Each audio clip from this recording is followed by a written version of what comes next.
Hello, everyone. This is Catherine Kusky-Floyd. I'm a partner in the infrastructure practice at Venable. We wanted to start this webinar by thanking you for joining us today as part of our series on analyzing how the election outcome will affect the landscape of various industries. For this webinar and today's discussion, we are going to be focusing particularly on infrastructure.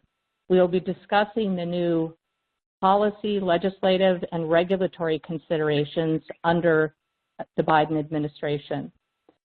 Before we begin, let me offer a couple of housekeeping details. We hope that this will be an interactive webinar, and we encourage you to put questions into us. You should have some instructions on how to do that, and we have provided ample time to go back and forth on questions and have a dialogue. Second, you need a CLE code for this if you want to get credit, and that code is Infrastructure 2020. So let me introduce my colleagues. First, Jim Burnley. Jim is a partner in our legislative practice at Venable. And also I'd like to introduce Rick Haig, who is a senior policy advisor.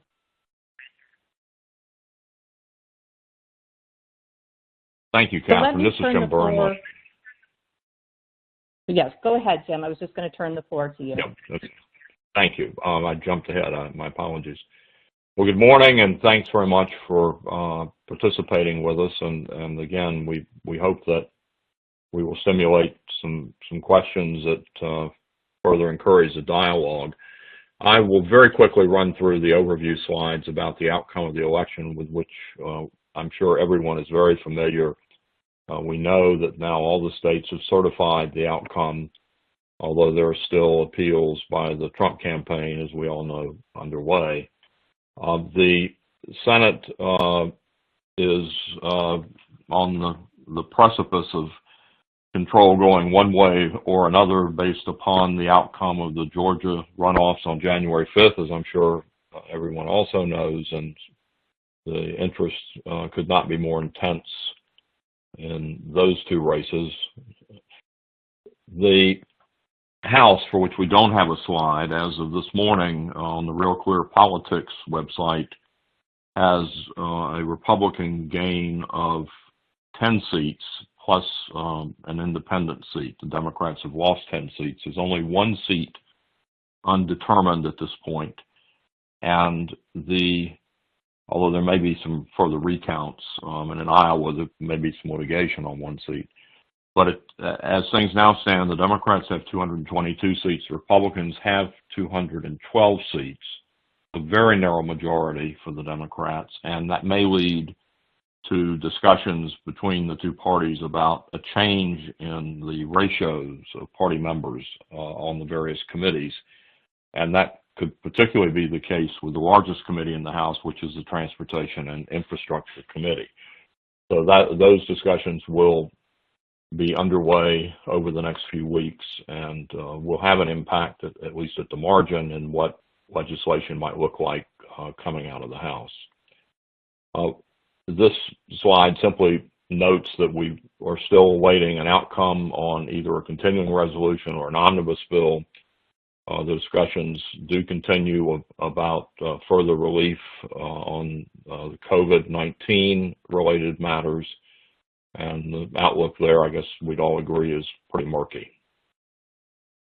This is simply a reminder to all of us of the leadership as we presently know it, and the House Appropriations leadership is an issue that is being discussed in the Democratic caucus today.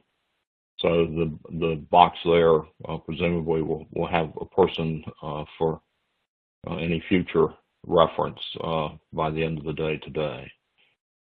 And with that, Catherine, I'll turn it back to you. Yeah, thanks, Jim, and I appreciate the quick coverage of the election landscape as we now know it's sitting here today. So let's turn now to the substance of our webinar and looking at infrastructure. I think it's safe to say that for all of us, we have continued to watch this administration, prior administration, administrations and members of Congress always want to put infrastructure up front. But I'd like to turn to you, Jim, now to talk about the question of, how possibly could this be paid for? And maybe to begin, what do you think about the trust fund shortfall and what the options are? Thank you. The question of paying for what we think of as transportation infrastructure, and I say what we think of because that definition could become elastic over the next couple of years. We can come back to that. But highway and transit programs, federal aid programs for those two sectors, as everyone knows, have been traditionally financed by a fuel tax. There are other taxes that also go into the Highway Trust Fund that are significant, such as taxes on truck tires and the like. But the bulk of the revenues that are deposited in the Highway Trust Fund have come from fuel taxes, and as I'm sure most of the listeners know, the federal fuel taxes have not been increased since 1993.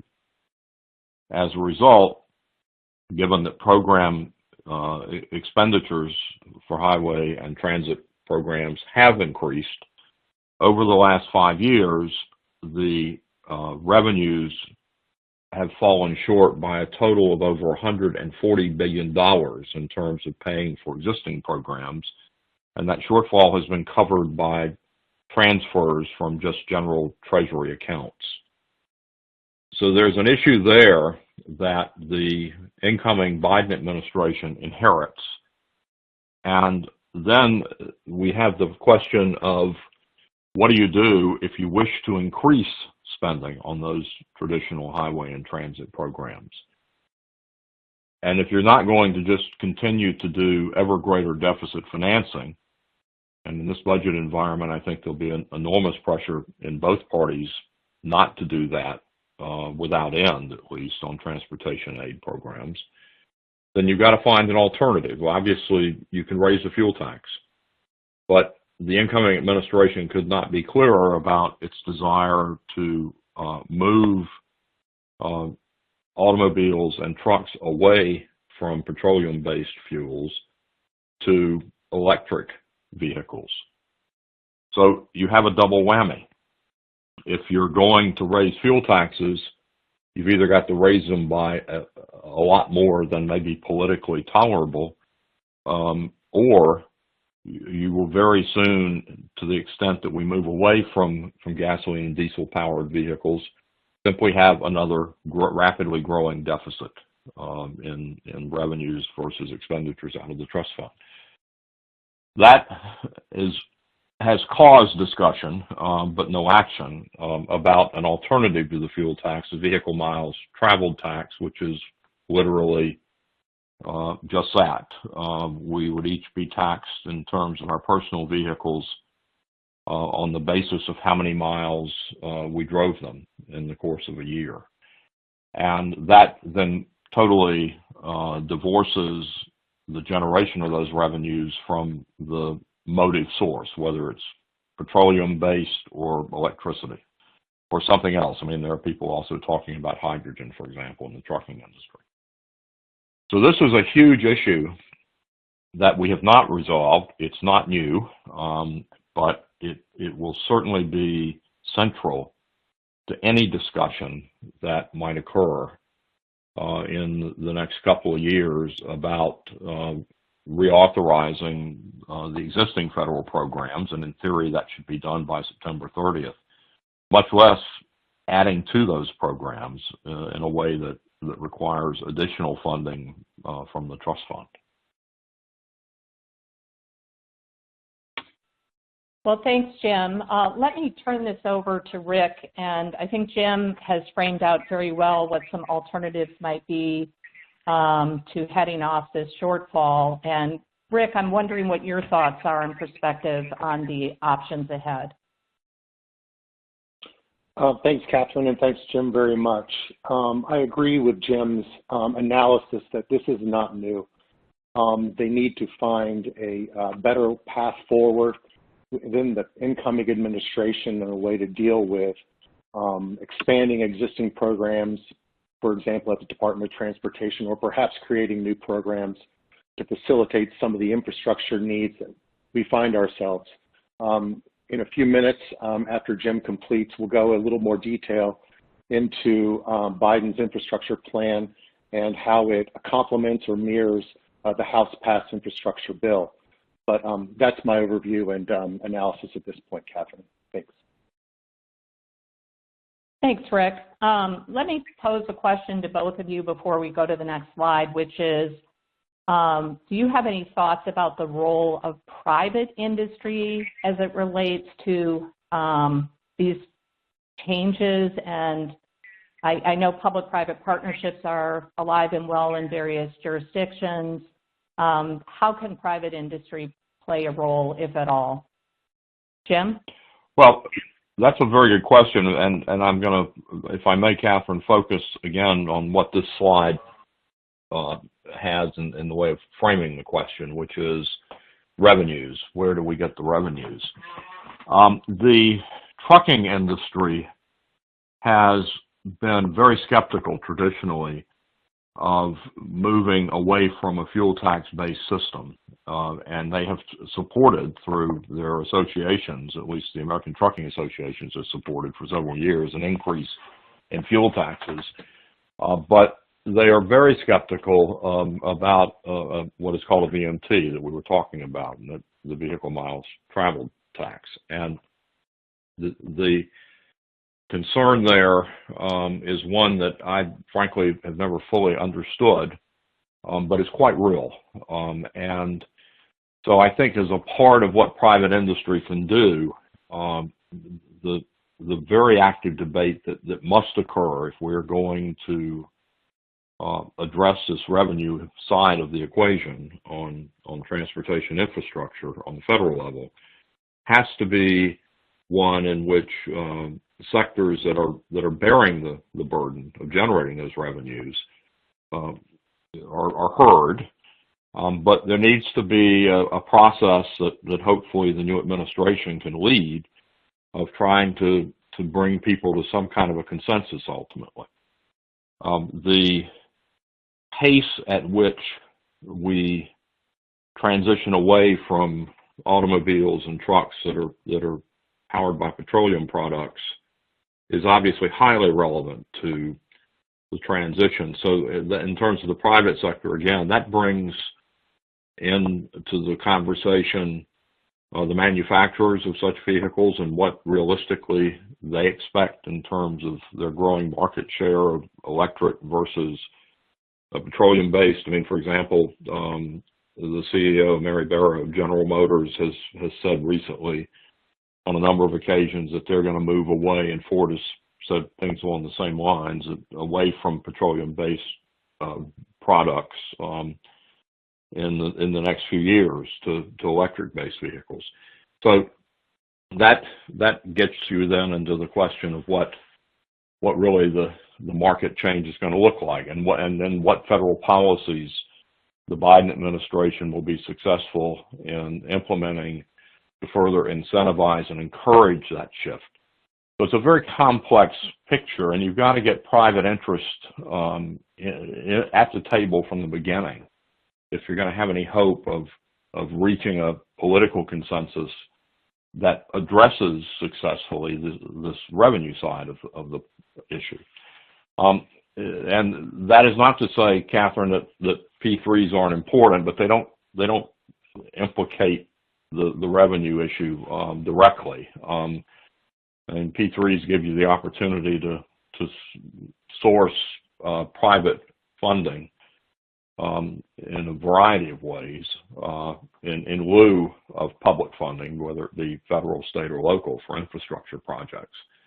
And that's another discussion that obviously is already mature and will continue, I'm sure, and one that I would expect the Biden administration to frankly encourage, because when you put all this together in terms of where's the money come from to not only modernize and expand our transportation infrastructure, but to maintain it which is part of this discussion as well, particularly given the pandemic's effect on local and state revenues. You've got to have private capital being brought into this equation as well as a part of this overall mosaic of what are the sources going to be. I mean, the one thing I do think that there's no right answer to in terms of trying to crystal ball this and predict what's going to happen, but the one thing that really I think will happen is that there will be a point at which a lot of people in both political parties will say, we just can't keep deficit financing going for transportation infrastructure. There's a limit to how far we can push that. And so I think that will be a fundamental part of this. And I guess I'll conclude by saying this is going to be really hard. And it's going to require people of goodwill on all sides of these issues to work together, or we're going to be where we've been for the last several years, which is basically stuck in a kind of a vicious cycle where the revenues every year are a little less than the amount needed to cover just current needs. Thanks, Jim. Let's move ahead to our next slide. Jim, this is something I wanted to ask you about. You started to kind of touch on it in some ways, but this slide is very important on the question of restructuring. So if you could spend a few minutes, we'd like to hear from you on how highway transit and rail programs could be fundamentally restructured. Well, the House bill that Peter DeFazio, the chairman of the House Transportation Infrastructure Committee, led in writing this year included a lot of what are style Green New Deal initiatives. It continued the traditional approach that we've just been talking about, the trust fund based approach for highway and transit programs.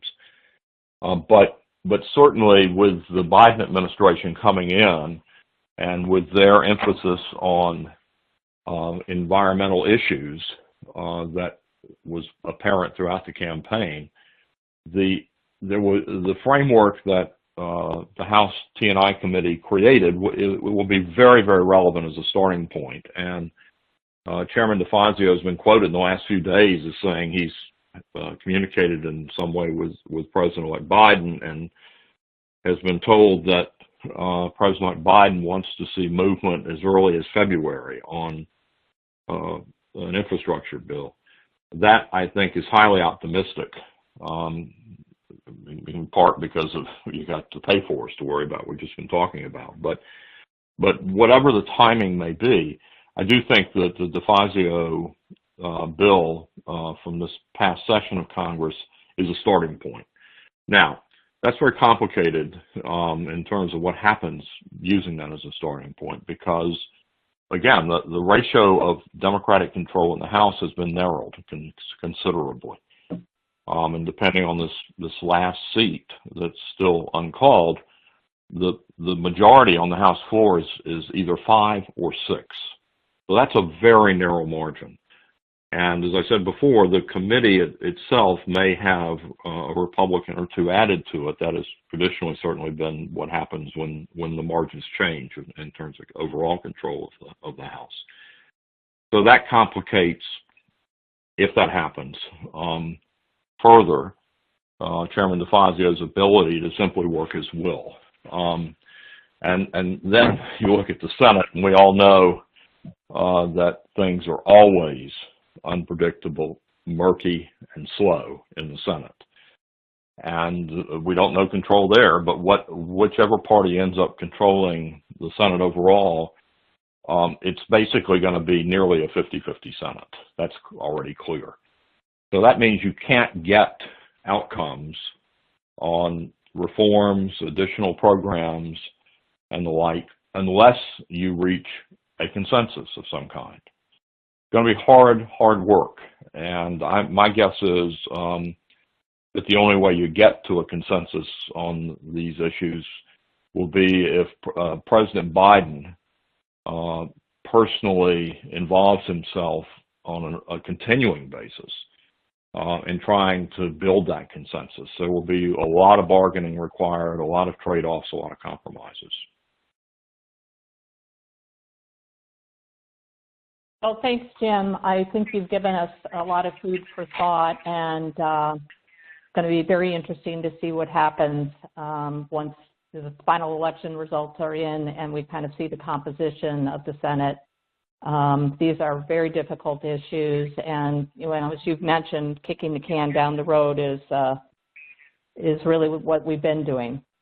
I'm going to turn to the next slide here and turn to you, Rick, to ask you if you could go over for our audience some of the legislative landscape. I think you previously mentioned the Biden's Build Back Better plan, and you may want to get into the House legislative agenda in some detail. So let me turn the floor over to you and ask if you could just walk us through what you've seen so far that the Biden administration is contemplating. Sure. Thanks, Catherine, and thanks, Jim, very much.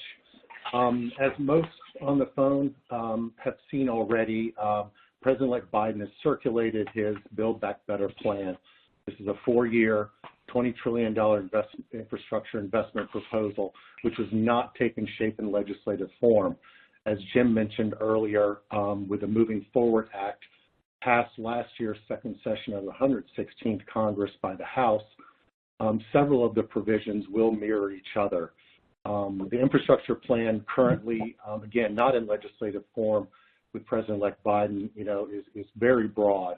It's not a strict assessment of pure, for example, transportation infrastructure needs. It's very broad, and it's very green energy focused as well, which is not a surprise to us. We expected that to be the case. I did want to talk a little bit about what's happening at this time. As Jim had mentioned earlier, and as Mr. DeFazio has projected in press in the past few days, there is genuine interest within the incoming president to begin to form ideas and form legislation around his goals for this infrastructure bill. I think many, if not everyone, can agree that this is something that could be a bicameral, bipartisan effort in the first 100 days of Congress to get something together that would appeal to many. Obviously, the biggest hurdle that we've seen in the past, and I don't believe it's going to change at all under this circumstance, is how it's going to be paid for. So as much energy and enthusiasm we're hearing from both sides of the aisle, that it could be, again, the same challenge will need to be tackled in that same 100 days. I do know that President-elect Biden's transition staff have begun concerted efforts to gather project programs, ideas from the Hill to further build out their proposal. So that's ongoing now, and that is already starting to take place. So they aren't necessarily waiting for January 20th to have these conversations with Capitol Hill. They are going and moving forward currently as we speak. As you see in this slide, there's energy, building, automotive, transportation, housing, innovation, and ag investment, just to name a few that are in the Build Back Better plan. But again, we anticipate that Biden will look to Mr. DeFazio's House-passed bill as a instrument to take what he likes and perhaps, if not most of it, forward as his legislative proposal matures. Let me move to the next slide and talk a little bit about what has passed the House and what we have seen in legislative form. The House did pass a $1.5 trillion infrastructure bill last Congress. And as you see on this slide, there's an overview of details that touch on a variety of modes of transportation, including resiliency and electric grids, and the like. So it is a little smaller than what Biden's projected $2 trillion bill will be. We do expect the Biden plan will include a blend of what we've seen in the House passed, as well as some other ideas, which would include, Catherine, to your earlier question about private investment, will certainly be an important element to a Biden infrastructure proposal moving forward that has been fully vetted and coordinated with the counterparts in Congress as well. So that's kind of a general overview. I expect what we can do further on in the discussion is take questions about specific elements of either Biden's proposal or the House passed bill, and we can take those on maybe further on in our discussion. Thanks very much. Thanks, Rick. Appreciate that overview. Let me remind our listeners that we certainly are interested in getting your questions. So if you haven't had a chance to send them in, let me encourage you to do that. And in the meantime, Jim, do you have any thoughts you want to share about what Rick just described?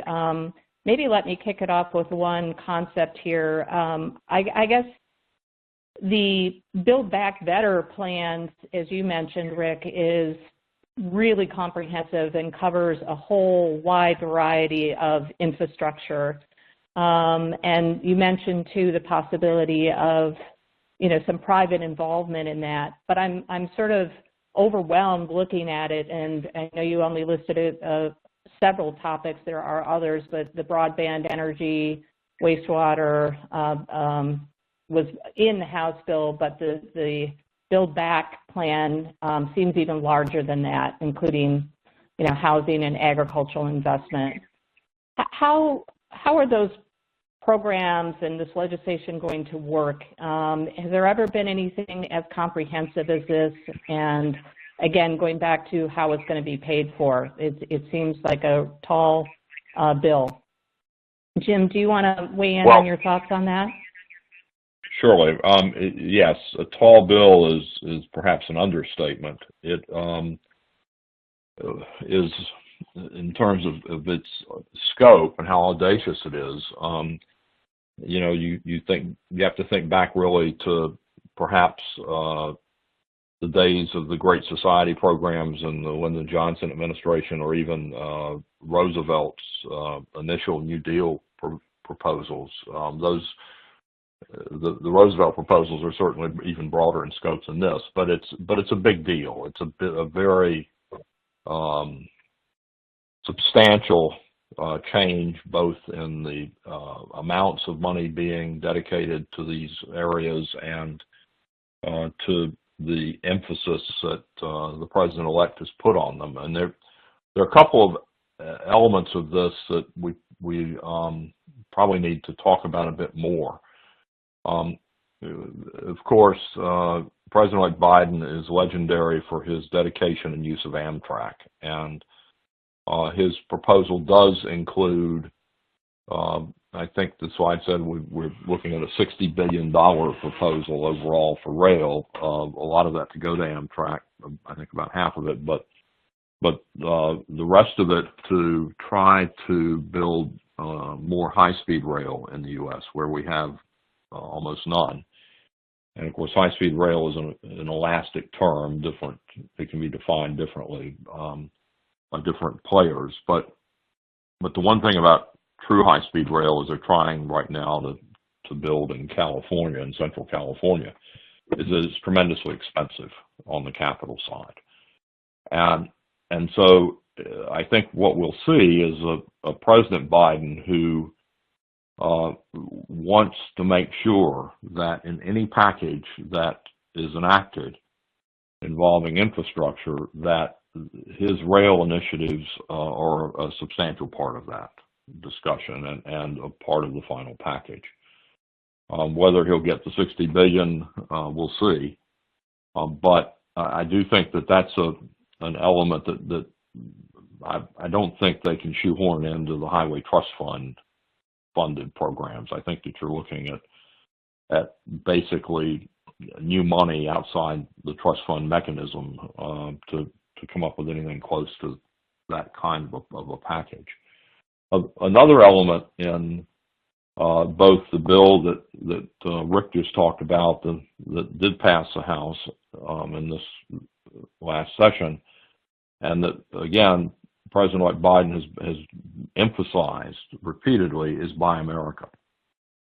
And he has not, so far as I'm aware, been very specific about what additional Buy America requirements he wants to impose. We already have Buy America requirements for federal aid, highway, and transit projects that are pretty stiff, as anybody who deals with them can attest, and can be challenging in terms of making sure you comply with them. So I think an interesting and important part of the discussion and debate next year will be what more President Biden proposes as to Buy America, and then how far Congress is willing to go in legislating additional Buy America requirements. The other area that we've touched upon a little bit that is obviously going to be a critical part of this discussion is infrastructure that is related to clean energy, not just the energy that powers vehicles, but the energy, for example, if we're going to move to a virtually all electric fleet in the next 10 or 20 years, you got to generate the electricity. So the whole debate about electric generation, which we've not really gotten into and probably shouldn't get into in detail in this seminar, is certainly relevant to the transportation infrastructure. You got to have the juice, and you know, there are all kinds of ideas out there. There are initiatives. Again, Catherine, to your point earlier about P3s, I think we'll hear a lot about P3s on the generation side as well. But it all, at the end of the debate and discussions, it all has to come together into coherent programs that can command a consensus in Congress to get enacted. Catherine, this is Rick. Thanks, just to build on Jim's comment, I couldn't agree more. I think getting a consensus by and between the House T&I leadership, transportation infrastructure leadership, Mr. DeFazio, with Mr. Biden, it's going to be very large, comprehensive, and sometimes those are the most challenging pieces of legislation to get across the goal line to be enacted. As Jim had mentioned earlier, and I've said once as well, the biggest hurdle we've seen in the past with infrastructure bill legislation is how you're going to pay for it. So again, it might be the easiest part of this infrastructure bill that becomes so big is putting it together. It's something else altogether, getting everyone to agree on how to pay for it, because what's been happening hasn't made ends meet, as Jim had mentioned earlier. And so that's the biggest hurdle that we remain pretty committed to seeing further down the road, even within the first 100 days, is how they get past that, what has been historically a roadblock for infrastructure bill passage. Thanks, Rick. Let's assume for a minute that we can get past the how to pay. And I wanted to turn for a minute to implementation. And I'm also drawing from the slide that's before everyone on Biden's Build Back Better, where it's noted that there will likely be expansion of existing federal grant programs. It takes me back many years when a lot of stimulus money was being put through federal grant programs, and I think there was quite a bit of valid criticism about how those monies were being spent, how projects were prioritized, did we get enough bang for the buck, were the projects successful, wasn't this really a full employment opportunity for consultant lawyers and, engineering and architecture firms? across the country to get things in the queue, but, may or may not have happened that all of the process that went through the federal grant program actually resulted in a piece of infrastructure being built. So let me ask either one of you if you want to respond on that, because to me, we don't have a very good track record, I would say, on a lot of these federal grant programs. So any thoughts about how that could be avoided and that we could really get some positive results out of any new money going to these programs? Well, I'll jump in on that. I saw a quote recently from John Picari, who was Deputy Secretary of Transportation in the Obama years, in Obama's first term, and who was a member of the transition team. And Picari gave a presentation somewhere in the last couple of weeks and noted that the Biden team would be focused not just on shovel-ready, but shovel-worthy projects, is the way he put it, to your point, Catherine. Things that are going to be financed with federal aid should be projects, he's saying, that make sense, that are not just feeding troughs for lawyers or lobbyists or engineers or consultants, like the three of us are fit into the first of those categories. And I think that because of what happened in Obama's first term, that and a lot of the same people as we are already seeing from the Obama years are going to show up again, most likely in a Biden administration, including, I suspect, it's the Department of Transportation. I think there will be a sensitivity there that the lessons were learned, and that there will be a desire to make sure that the projects actually do improve the infrastructure for transportation in a meaningful way. And of course, that said, people will differ in what's meaningful and what's worthy.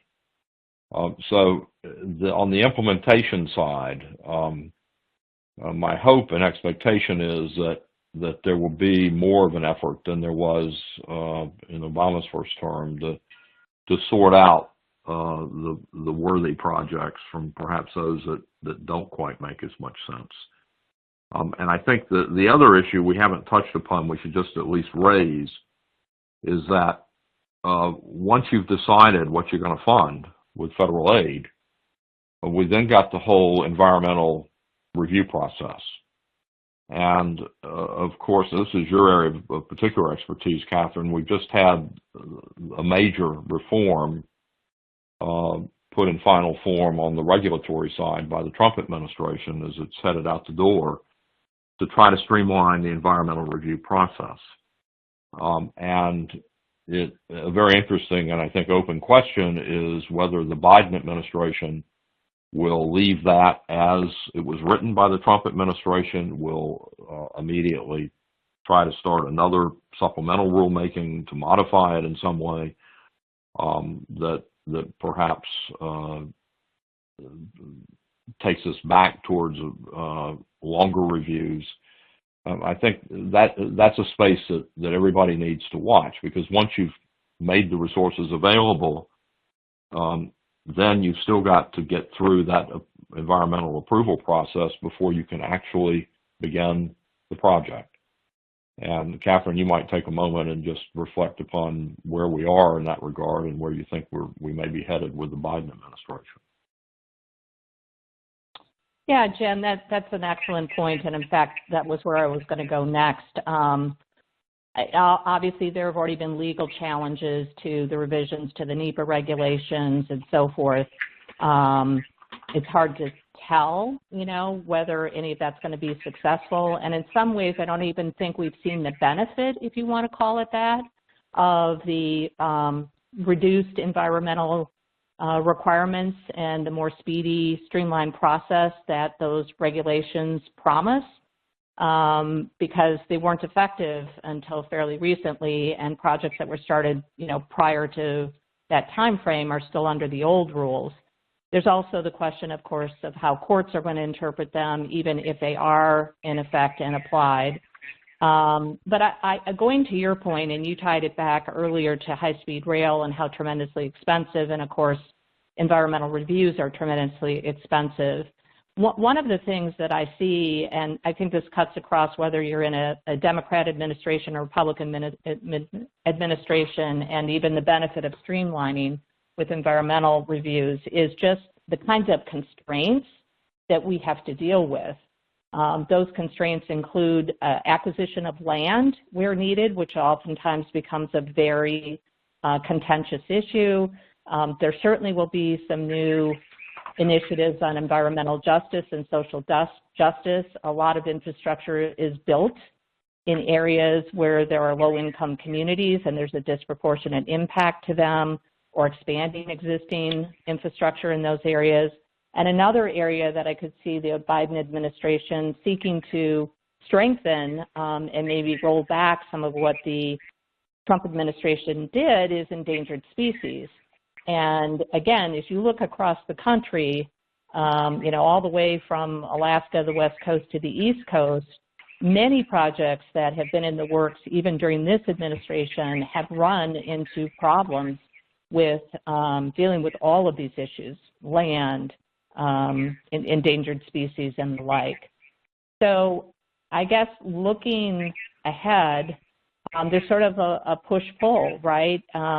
If you want to improve on infrastructure moving ahead, and as we talked about, getting funds to pay for it and getting to implementation, these environmental processes really can affect the outcome and the success.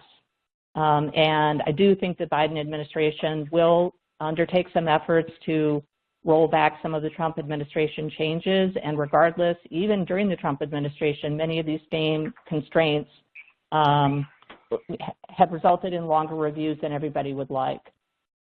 Rick, do you have any thoughts to add about that? Sure.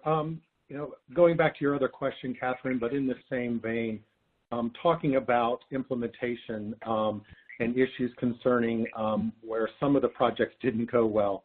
And Jim talked about lessons learned. I mean, I think one thing, for example, we can look to is existing federal programs. Maybe, for example, under Obama was the Tiger Grant program at DOT. Under Trump, it was BUILD, or it is BUILD.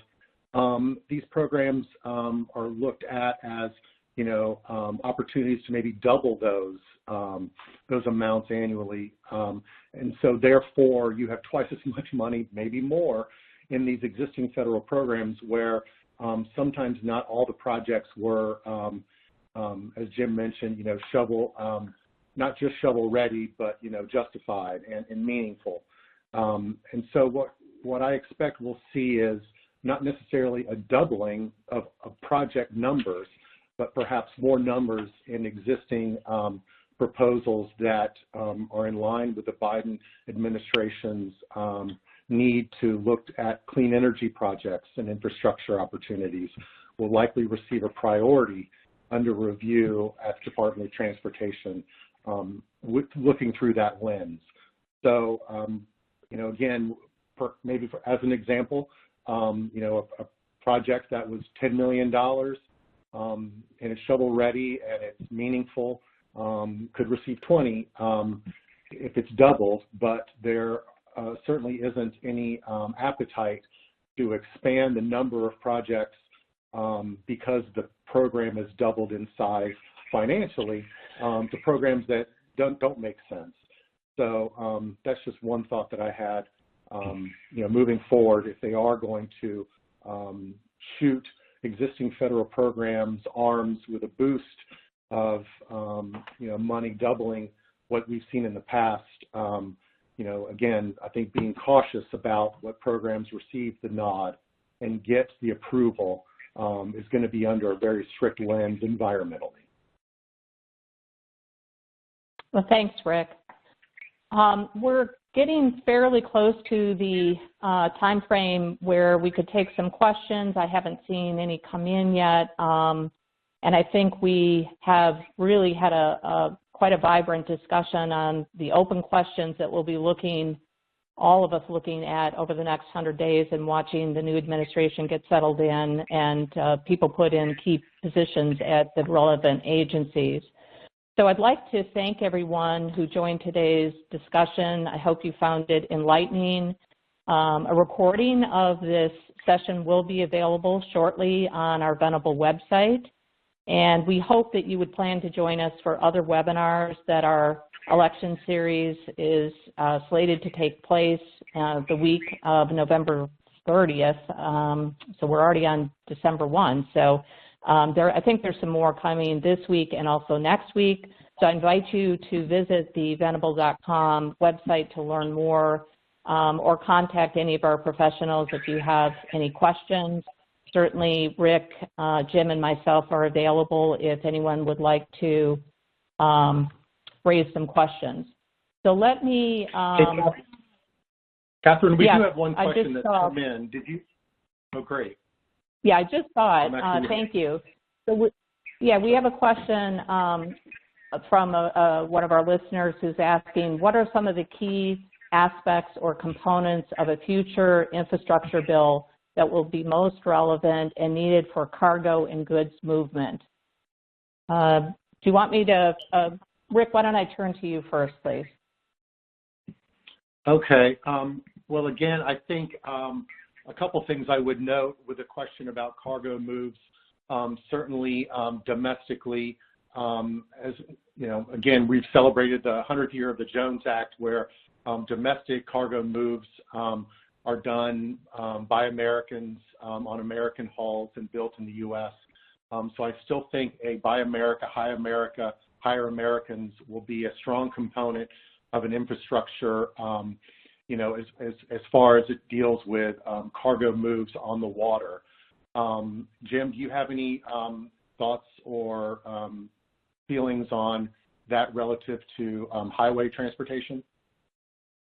Yes, I think the challenge here for the new administration and the new Congress will be where they ultimately strike the balance between transit programs that do not move cargo, move people, and rail programs that can be a hybrid, but of course Amtrak primarily moves people. It moves a little bit of freight, but not much. But the balance in terms of federal aid over the next few years may shift if the Biden administration's proposals end up dictating outcomes more towards the people moving side of the basic equation versus the freight moving side. In other words, to the extent that you change the ratios of federal aid to bias it more towards transit away from highways, inevitably over time that makes a difference in terms of, you know, the system that we depend upon to move freight on the surface.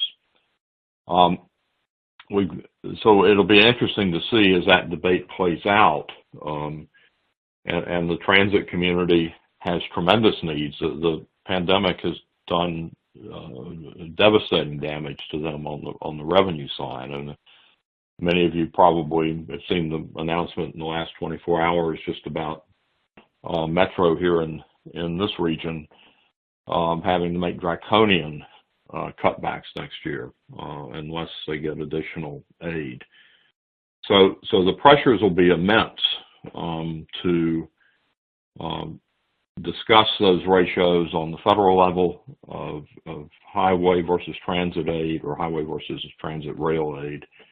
And it will, again, at the margin at least, have an impact on freight movements in terms of going forward, the efficiencies of the surface transportation freight system on our roads. Now, to the extent that aid to passenger rail improves road beds and makes the freight rail system more efficient, that could offset to some extent any changes that occur that make, again, in the ratio, relatively less aid available to highway projects. So it's just another layer of complexity in the issues we have ahead of us. I mean, we're going in terms of infrastructure in this country, we're going into a very interesting year or two in terms of these debates and discussions. Thanks, Jim. We have a couple other questions. We've got a few more minutes, so let's delve into them. The next one, there are actually two new topics. The next one deals with the question of wastewater and the Moving Forward Act and the Build Back Better Act. Do you see, let me ask you first, Rick, on that, do you see anything in those opportunities for wastewater? Have you seen anything about that particular industry? Personally, I have not. It's difficult to get my arms around all of it, but I wouldn't be surprised at all if that becomes an important element of an infrastructure package moving from the Biden administration. As previously mentioned, Mr. Biden's proposal, although encompassing, it has not been put into grand detail in legislative form. So I think that more components will become more clear as the Biden administration works through what they believe they want to include, but also keep in mind what they believe can get passed. It's one thing to include everybody or everything, and then getting across the goal line is a challenge. So I wouldn't be surprised, but I'm happy to follow up. My contact information is on the front of the very first slide. If anyone has follow-up questions, would like more details concerning what's out there right now in our projections, we'd be happy to follow up after this webinar. Thank you, Rick. Let me turn to the next question, which is about Hyperloop, and wondering whether that might be included in the bill.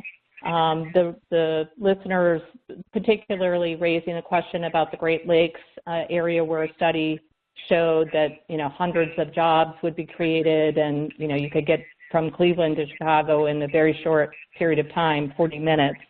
And I guess I'm going to take a few comments on that and then pass it to you, Jim. I know DOT has been very active looking at new technologies, and through the Net Council, FRA also obviously is looking at the question of the acceptability and suitability of the technologies that are being used for Hyperloop. And so I definitely think, at least during this administration, there's been a real focus on that and looking at the practicality of it. Obviously, tunneling that kind of hundreds of miles is a technical issue, and who has jurisdiction to regulate it is also something that I think the agencies haven't fully decided. But Jim, what are your thoughts about the possibility of Hyperloop being embraced like high-speed rail as part of the DOT Move Forward plan? I don't think that Hyperloop or another sort of cutting-edge rail technology, maglev, are likely, either of those are likely to see significant dedicated funding in any new infrastructure package that is enacted ultimately by Congress. I do think that there will be a continuing interest, Catherine, both in the legislative and executive branches, in those technologies and their evolution. As I'm sure the questioner knows, Hyperloop is still in the test phase in this country, and it may be the kind of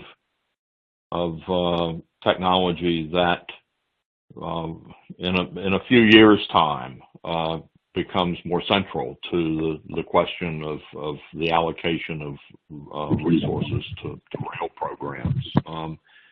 But the other issue that you do have, that you touched upon, Catherine, that needs, I think, a lot of additional attention, and we have it now with new rail projects in various regions around the country, is just getting access to right-of-way. And even if you're going to bury it, you got to dig the hole, and somebody owns that land that you're digging under. And so the permission and permitting process for a lengthy Hyperloop system is, on the face of it, daunting. And that's an issue where if you're crossing state lines particularly, and it's clearly pure interstate commerce, the federal DOT will have a role in the years to come. But I think this next go-round on infrastructure, the most you could expect would be that in the R&D part of any infrastructure package, there might be some recognition of Hyperloop and an effort to encourage further research and development on it. How to help edge this along at the federal level? I'm sorry, I lost you for a moment. Say again, please. Oh, I was just wondering, it seems that there are a lot of state DOTs that are particularly interested in this technology. Of course, their coffers aren't full of money to be able to provide grants or anything like that, but I wanted to know if you had any thoughts on the role of state DOTs and their interest in Hyperloop and how they might be able to influence that industry before the feds. Well, no question that, in a given state, like say Nevada, if the state government is receptive to testing and development, that makes a difference. But that's not something that the Biden administration is likely to get directly involved in. And in terms of Hyperloop on the federal level, again, I think we're a few years off from seeing it become a major player in the competition for federal aid resources in terms of actually building out infrastructure. Yeah, I couldn't agree more, Jim. At this point with Hyperloop, it's really a regional focus. And as you can appreciate, and those on the call, where money's being spent federally for a region that's not yours, becomes an unattractive offering.